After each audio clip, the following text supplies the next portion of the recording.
Dimanche dernier, nous disions que la présence de Dieu dans la communauté chrétienne et en chacun de ses membres se réalisera dans le don de l'Esprit. Le départ de Jésus ouvre le temps de l'Église, qui est le temps de l'Esprit. Les rôles que Jésus lui attribue s'inscrivent dans la ligne prophétique. Au sein de la communauté, il enseigne en rappelant et en expliquant le message de Jésus. Nous célébrons aujourd'hui le 7e dimanche de Pâques de l'année liturgique C.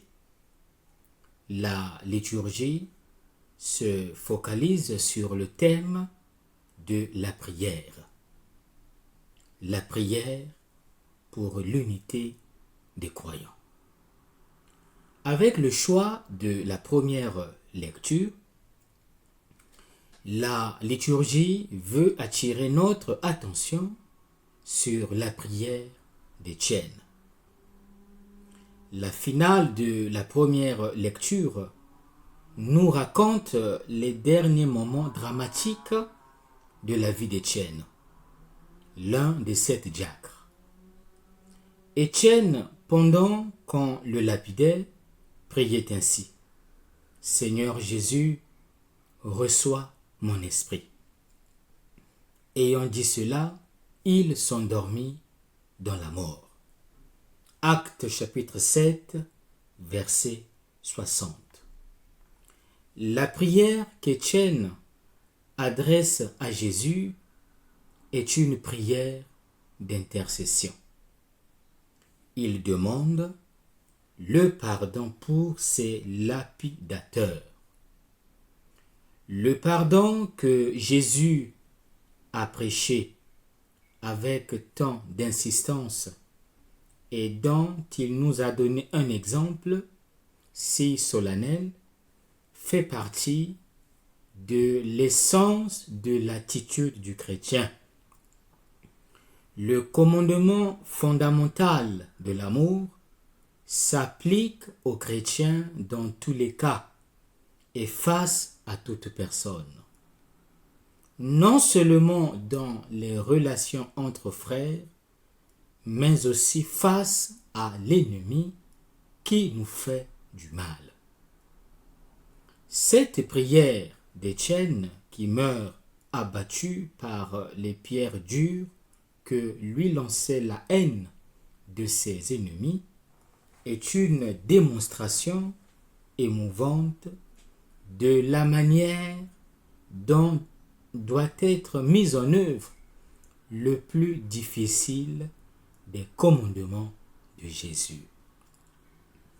Aimez vos ennemis. Priez pour ceux qui vous persécutent. La prière d'Étienne a de quoi nous interroger. Étienne implore le pardon pour ceux qui le lapident. Nous arrive-t-il de prier pour nos ennemis, pour nos calomnieurs? Notre prière, de quoi se nourrit-elle? De la haine, de la vengeance ou du pardon? Notre prière doit se nourrir de l'écoute de la parole de Dieu en communion avec Jésus et son Église. Notre prière doit nous ouvrir au pardon, à l'amour et à l'unité. Voilà pourquoi, dans l'Évangile, Jésus prie pour les futurs croyants. Il implore pour ceux qui croiront en lui l'unité dans la foi et l'amour. L'évangile du 7e dimanche de Pâques est toujours un extrait du chapitre 17 de Jean, qui contient une prière solennelle de Jésus au Père. Cette prière est une sorte de synthèse du cheminement de Jésus vers son heure. Elle a pour but de favoriser l'unité des croyants. Dans le passage d'aujourd'hui, Jésus implore pour ceux qui croiront en lui l'unité dans la foi et l'amour. Que tous, ils soient un, comme toi, Père, tu es en moi et moi en toi, afin qu'eux aussi soient un en nous. Ce que Jésus désire et exige pour sa communauté à chaque époque, c'est l'unité. L'expression est la preuve de l'amour, la présence de la gloire qui se réalise par l'accomplissement de son commandement. Un modèle de cette unité qui l'élève au rang d'idéal est l'unité qui existe entre le Père et Jésus, fondée sur la connaissance intime donnée par l'amour. Jésus indique à nouveau le signe distinctif de sa communauté. La nouveauté qu'elle représente au milieu du monde et son mode d'existence. Il est magnifique que Jésus, des siècles et des siècles avant notre naissance, se soit déjà préoccupé de nous. Il n'a pas seulement aimé et pris soin de Pierre, Jacques, Jean, Philippe, et je dirais même qu'il a aussi pensé à nous. Il savait qu'une chaîne ininterrompue d'hommes et de femmes traverserait les siècles et que le même lien et la même intimité qui le liait à Jean et à André le lierait à nous. Jésus a prié pour nous avant que notre venue au monde n'ait lieu. Cette prière de Jésus au Père faite pour nous croyants d'aujourd'hui est un motif de grande consolation. Jésus a prié pour la foi, pour l'amour, pour l'unité et le salut de tous.